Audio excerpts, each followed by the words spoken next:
mercredi 12 juillet, c'est parti. Aujourd'hui c'est mardi et le mardi c'est Yuri, cours de lutte.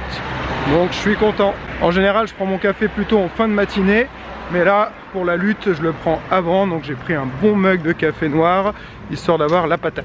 C'est marrant parce que Deb n'aime pas du tout la lutte, le grappling et tout ça. À chaque fois elle vient nous aboyer dessus quand on est au sol. Debout ça va, mais dès qu'on est au sol, que ce soit Yuri qui soit sur moi ou l'inverse, c'est pas une question de position dominante, elle aime pas ça. Elle vient aboyer, nous embête pendant tout le cours.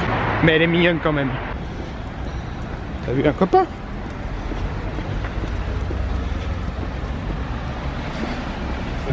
Oui. Bon, ça va alors. En général, quand les mâles, il fait le gros dos. Donc ça va. Ça c'est une femelle.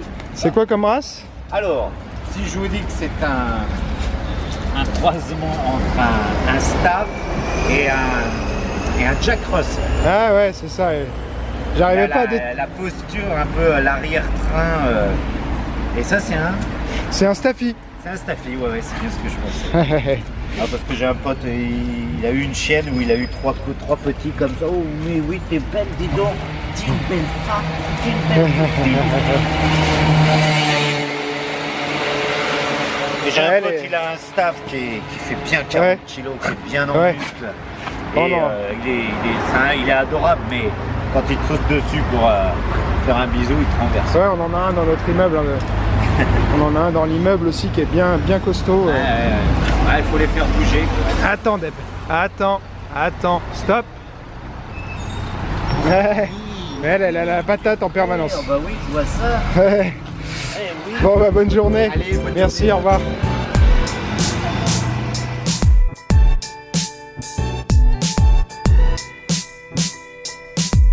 Le mois de juillet pour moi c'est le dernier mois avant la fermeture du club, avant de partir en vacances, et donc c'est le mois le plus souvent difficile pour s'entraîner parce que beaucoup de choses à terminer, et voilà, donc c'est pas évident.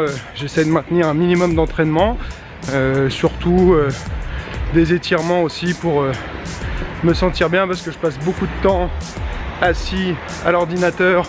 J'ai souvent tout ce que je devais faire sur la saison que j'ai pas fait à rattraper, des vidéos que je devais mettre en vente dans ma boutique sur gregot.com, et donc voilà, c'est très chargé, mais on essaie de maintenir un minimum histoire de se sentir bien. Je suis presque arrivé au club et là je suis en retard comme très souvent. C'est ça qui est terrible avec les gens comme moi qui sont tout le temps en retard, c'est qu'ils rendent les autres en retard également. C'est-à-dire que Yuri était tout le temps en avance, tout le temps à l'heure, et à force que j'arrive en retard, et ben il arrive en retard aussi parce qu'il prévoit mon retard, et je déteins négativement sur lui. Donc on va voir s'il est arrivé quand même avant moi ou pas aujourd'hui.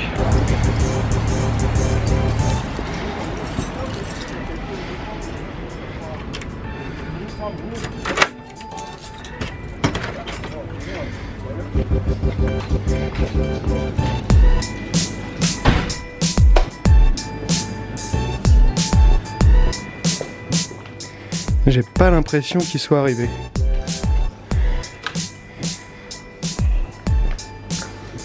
Yuri? Eh non, il est pas là. C'est bien ce que je disais. Mon retard a déteint sur lui.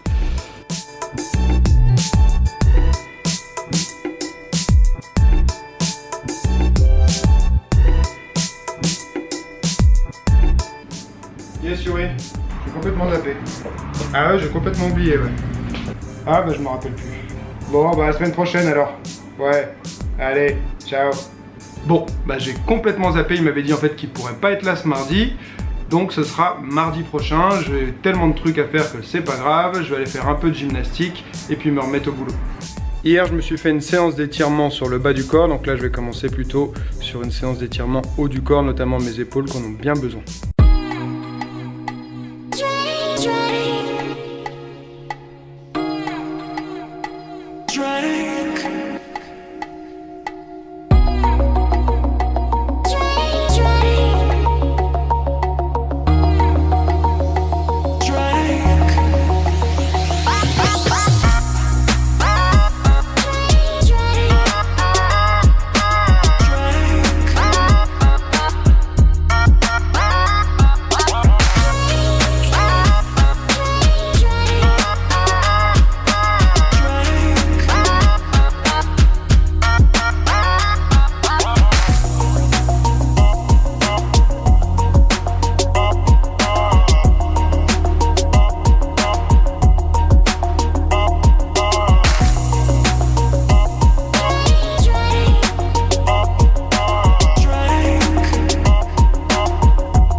stop, tu lâches.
Aujourd'hui, je vais filmer avec Carline plusieurs vidéos au sac de frappe pour YouTube, donc je vais aller préparer le programme.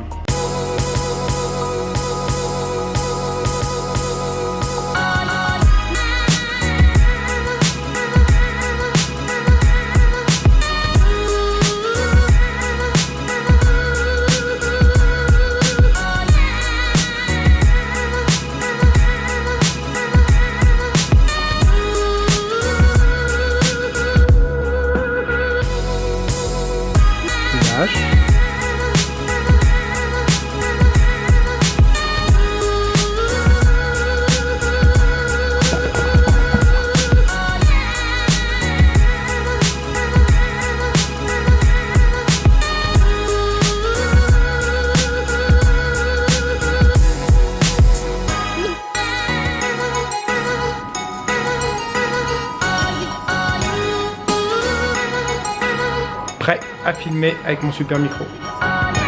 Bonjour, bienvenue sur gregot.com. Aujourd'hui, on va voir des enchaînements et déplacements du champion de l'UFC, Dominick Cruz. Ah non!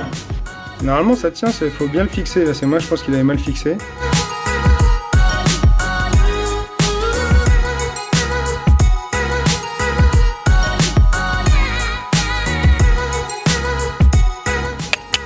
Allez, bien. Hop. Allez. Voilà. C'est bien ça.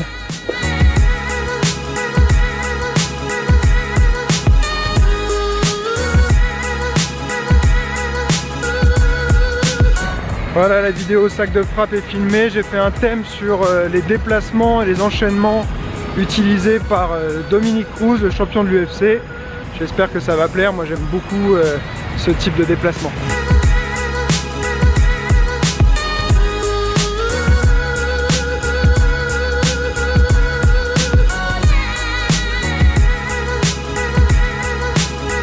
C'est parti pour les questions-réponses. Thomas Wagener, je suis pas sûr de bien prononcer, me dit: ma question est la suivante. Comment gérer un adversaire agressif ou plus grand en boxe anglaise? Tu vas à ta place. Allez. J'ai traité ce sujet en vidéo déjà, mais je vais faire un petit rappel rapide. La première chose, c'est d'être mobile. Okay, donc si on est mobile, on va pouvoir contenir les assauts agressifs d'une personne. On va pouvoir améliorer sa capacité à contrer, à rentrer et ressortir sans se faire toucher. Donc voilà, donc ça c'est des choses qui sont importantes. Ça va être essentiellement au niveau des déplacements qu'il va falloir travailler, ne pas rester dans l'axe, voilà, améliorer tout ce qui est explosivité et déplacement. Une autre piste à explorer, ça va être de développer la capacité à boxer en reculant, ce que peu de personnes savent faire. Gizmo qui me dit: peux-tu me conseiller une routine au sac pour perdre du poids? Alors la perte de poids pour moi ça passe d'abord par l'alimentation. Donc on ne peut pas, j'ai essayé beaucoup de fois, compenser une mauvaise alimentation par un entraînement. L'entraînement ça va être un plus, mais un petit plus qui va aider à perdre du poids. Mais la première chose à faire c'est améliorer son alimentation. Pierrot qui me demande si j'ai des exercices pour améliorer le travail des hanches dans les coups de poing, les coups de pied, etc. Alors oui, j'ai des exercices. Déjà, ce qu'il faut voir, c'est est-ce qu'on a les fléchisseurs des hanches qui sont sains, c'est-à-dire qui ont une bonne capacité d'extension. Aujourd'hui, il y a beaucoup trop de monde qui reste assis bien trop longtemps, ce qui fait qu'on raccourcit les fléchisseurs des hanches. Sur ça, on va les solliciter en s'entraînant dans des squats, des coups de pied, plein d'exercices qui vont solliciter ces muscles. Et du coup, on les raccourcit davantage et ça fait un résultat assez catastrophique. Du coup, il faut essayer de se concentrer sur l'amélioration de l'extension des hanches. Donc il y a plusieurs exercices pour ça que je montrerai ou que je crois que j'ai déjà montré dans certaines vidéos. Voilà, mais ça va être tous les muscles qui sont devant la hanche, on peut faire par exemple en fente avant avec la jambe arrière qui est presque tendue derrière et essayer de rester longtemps, d'avancer ses hanches progressivement. Là, on va sentir l'étirement dans cette zone. Tu peux également utiliser par exemple les kettlebells, le swing à deux mains, travailler assez lourd, ça va te permettre d'améliorer l'explosivité de tes hanches. Jed qui me demande comment se déplacer après avoir raté une attaque. Tout dépend bien sûr de la position dans laquelle on est après l'attaque, mais une chose qui est importante, c'est de ne pas tomber sur son attaque. Une erreur fréquente que je vois, c'est en attaquant, la personne s'engage beaucoup et tout le poids bascule sur la jambe avant, et là du coup ça retire beaucoup de possibilités de déplacement. Donc essayez de garder plus son centre, un poids qui va être plus au milieu, réparti à 50-50 sur les deux jambes. Ça permettra d'avoir plus d'options de déplacement après avoir raté. C'est tout pour aujourd'hui. Et qu'est-ce que je fais? Pourquoi j'enregistre là moi? Je fais n'importe quoi. Je suis fatigué. Attends. Attends. Non. Il y a la fourrure sur le truc et se demande ce que c'est. Non. Non, Deb. Attends. Tu crois que c'est un animal, hein?